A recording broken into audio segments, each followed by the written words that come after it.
स्वर्ग और नर्क की कहानी। एक बुजुर्ग औरत मर गई। यमराज लेने आए। औरत ने यमराज से पूछा, आप मुझे स्वर्ग ले जाएंगे या नरक? यमराज बोले, दोनों में से कहीं नहीं। तुमने इस जन्म में बहुत ही अच्छे कर्म किए हैं, इसलिए मैं तुम्हें सीधे प्रभु के धाम ले जा रहा हूँ। बुजुर्ग औरत बहुत खुश हुई और बोली, धन्यवाद, पर मेरी आपसे एक विनती है। मैंने धरती पर सबसे स्वर्ग और नरक के बारे में बहुत सुना है, इसलिए मैं एक बार दोनों जगह को देखना चाहती हूँ। यमराज बोले, तुम्हारे अच्छे कर्म हैं, इसीलिए मैं तुम्हारी यह इच्छा जरूर पूरी करूँगा। चलो हम स्वर्ग और नरक के रास्ते होते हुए प्रभु के धाम चलेंगे। दोनों चल पड़े। सबसे पहले नरक आया। नरक में बुजुर्ग औरत ने ज़ोर ज़ोर से लोगों के रोने की आवाज़ सुनी। वहाँ नरक में सभी लोग दुबले पतले और बीमार दिखाई दे रहे थे। औरत ने एक आदमी से पूछा, यहाँ आप सब लोगों की ऐसी हालत क्यों है? आदमी बोला, तो और कैसी हालत होगी? मरने के बाद जब से हम यहाँ आए हैं, हमने एक दिन भी खाना नहीं खाया। भूख से हमारी आत्माएं तड़प रही है। बुजुर्ग औरत की नज़र एक विशाल पतीले पर पड़ी, जो कि लोगों की कद से करीब 100 फीट ऊंचा होगा। उस पतीले के ऊपर एक विशाल चम्मच लटका हुआ था। पतीले में से बहुत ही शानदार खुशबू आ रही थी। बुजुर्ग औरत ने उस आदमी से पूछा, इस पतीले में क्या है? आदमी मायूस होकर बोला, ये पतीला बहुत ही स्वादिष्ट खीर से हर समय भरा रहता है। बुजुर्ग औरत ने हैरानी से पूछा, इसमें खीर है? तो आप लोग पेट भर के ये खीर खाते क्यों नहीं? भूख से क्यों तड़प रहे हैं? आदमी रो रो कर बोलने लगा, कैसे खाएं? ये पतीला 100 फीट ऊंचा है। हम में से कोई उस पतीले तक नहीं पहुंच पाता। यह सुन बुजुर्ग औरत को उन पर तरस आ गया।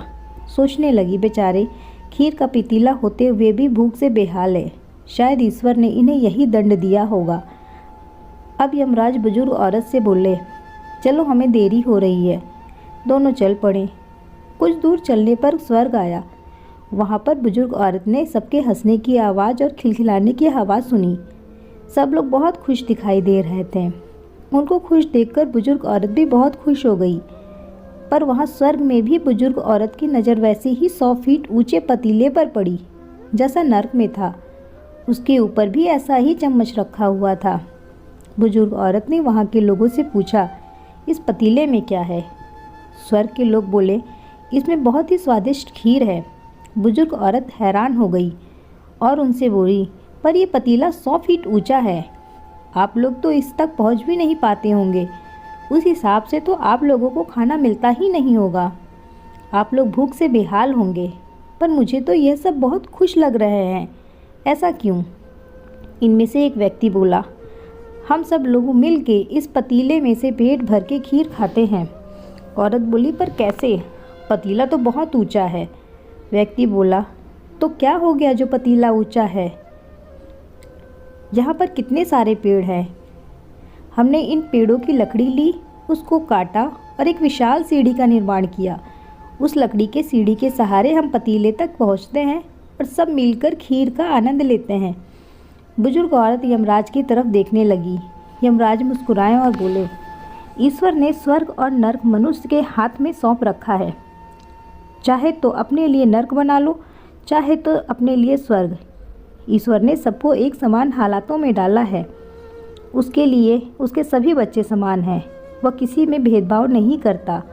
वहाँ नरक में भी पेड़ पौधे सब थे, पर वह लोग खुद ही आलसी हैं। उन्हें खीर हाथ में ही चाहिए। वह कोई कर्म नहीं करना चाहते, कोई मेहनत नहीं करना चाहते, इसीलिए भूख से बेहाल है। क्योंकि यही तो ईश्वर की बनाई इस दुनिया का नियम है। जो कर्म करेगा, मेहनत करेगा, उसी को मीठा फल खाने को मिलेगा। स्वर्ग के सपने छोड़ दो, नरक का डर छोड़ दो। बस आपकी वजह से किसी का दिल ना दुखे, इतना सोचो। बाकी सब कुदरत पर छोड़ दो। आशा करती हूँ आपको मेरी छोटी सी कहानी पसंद आई होगी। कहानी पसंद आई हो तो कहानी को लाइक शेयर करें, चैनल को सब्सक्राइब करें। धन्यवाद।